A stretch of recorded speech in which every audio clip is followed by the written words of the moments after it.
বন্ধুরা, তোমরা কেমন আছো? আশা করি সবাই ভালো আছো। দেখুন আজকে আমি দুপুরে কি রান্না করলাম।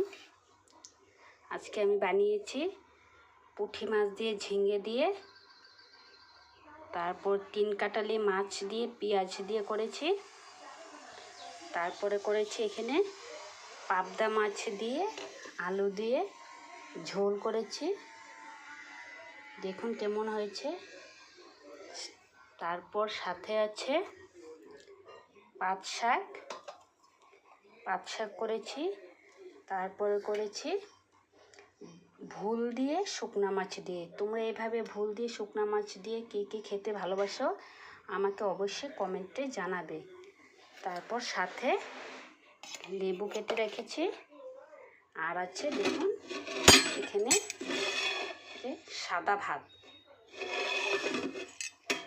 তোমাদের কীরকম লেগেছে আমার এই রান্নাগুলো অবশ্যই আমাকে কমেন্ট করে জানাবে।